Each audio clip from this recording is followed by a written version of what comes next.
Hello दोस्तों, आज हम बात करने जा रहे हैं प्लेसेंटा लोकेशन के बारे में।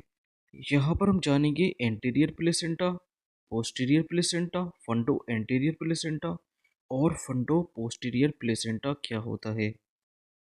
और साथ ही साथ जानेंगे कि एंटीरियर प्लेसेंटा पर लड़की या पोस्टीरियर प्लेसेंटा पर लड़का और फंडो एंटीरियर और फंडो पोस्टीरियर प्लेसेंटा पर क्या लड़की पैदा होती है। ये बात कितनी सच है हम जानेंगे इसको कुछ रिपोर्ट्स से। सबसे पहले जान लेते हैं एंटीरियर प्लेसेंटा क्या होता है, पोस्टीरियर प्लेसेंटा क्या होता है, फंडो एंटीरियर प्लेसेंटा क्या होता है और फंडो पोस्टीरियर प्लेसेंटा क्या होता है। तो फीटस मतलब कि बच्चा बच्चेदानी से अम्बिलिकल कॉर्ड के थ्रू प्लेसेंटा से जुड़ा होता है। तो ये है देखिए प्लेसेंटा। इन सभी फिगर में प्लेसेंटा की जो पोजीशन है वो अलग अलग है। अगर देखिए प्लेसेंटा बच्चेदानी में माँ के पेट की तरफ होता है तो इसको हम एंटीरियर प्लेसेंटा के नाम से जानते हैं। और यही प्लेसेंटा बच्चेदानी में माँ की बैक साइड मतलब कि कमर की तरफ होता है तो इसको हम पोस्टीरियर प्लेसेंटा के नाम से जानते हैं। जबकि ये प्लेसेंटा माँ के पेट के ऊपर की तरफ होता है तो इसको फंडल प्लेसेंटा के नाम से जानते हैं। अगर ये प्लेसेंटा बच्चेदानी की मुंह की तरफ होता है तो इसको हम लो लाइनिंग प्लेसेंटा के नाम से जानते हैं। एंटीरियर प्लेसेंटा जब प्लेसेंटा माँ के पीठ की तरफ हो और पोस्टीरियर प्लेसेंटा जब प्लेसेंटा माँ की बैक साइड हो। और फंडो एंटीरियर प्लेसेंटा, फंडो एंटीरियर में दो टर्म है, पहला है फंडो, दूसरा है एंटीरियर। तो ये वो प्लेसेंटा होता है जो फंडस और एंटीरियर दोनों पार्ट्स को कवर अप करता है।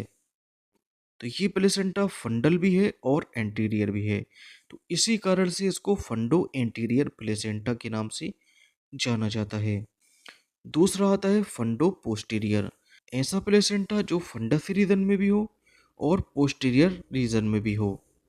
ये प्लेसेंटा फंडो पोस्टीरियर प्लेसेंटा कहलाएगा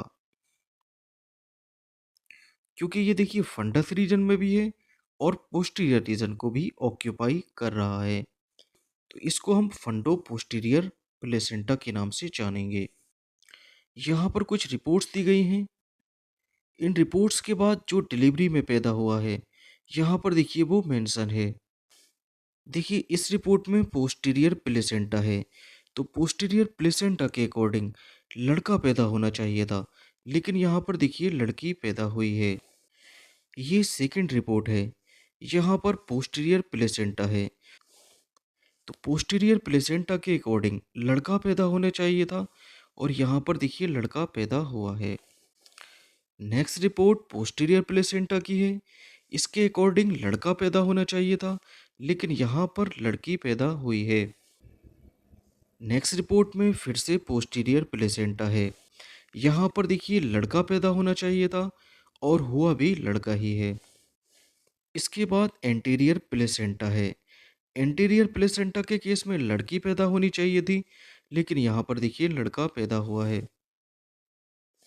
इस रिपोर्ट में भी देखिए पोस्टीरियर प्लेसेंटा है जिसके अकॉर्डिंग लड़का पैदा होना चाहिए था लेकिन यहाँ पर लड़की पैदा हुई है। नेक्स्ट रिपोर्ट में फंडो पोस्टीरियर प्लेसेंटा है, फंडो पोस्टीरियर प्लेसेंटा में लड़की होनी चाहिए थी लेकिन यहाँ पर लड़का हुआ है। नेक्स्ट केस भी फंडो पोस्टीरियर है, फंडो पोस्टीरियर में लड़की पैदा होनी चाहिए थी और यहाँ पर देखिए लड़की ही पैदा हुई है। नेक्स्ट रिपोर्ट पोस्टीरियर प्लेसेंटा की है, पोस्टीरियर प्लेसेंटा के अकॉर्डिंग लड़का पैदा होना चाहिए था लेकिन यहाँ पर लड़की पैदा हुई है। ओवरऑल इन रिपोर्ट्स के अकॉर्डिंग हम ये नहीं कह सकते कि एंटीरियर प्लेसेंटा पर लड़की, पोस्टीरियर प्लेसेंटा पर लड़का, फंडो एंटीरियर और फंडो पोस्टीरियर पर लड़की पैदा होने वाली होती है। ये सारी की सारी बातें गलत हैं, मिथ है। जेंडर डिटर्मिनेशन या सेक्स डिटर्मिनेशन डिपेंड करता है एक्स और वाई क्रोमोसोम के बेस पर। अगर देखिए मदर और फादर की तरफ से एक्स एक्स क्रोमोसोम आता है तो लड़की पैदा होती है और मदर की तरफ से एक्स और फादर की तरफ से वाई क्रोमोसोम आता है, तब यहाँ पर लड़का पैदा होता है।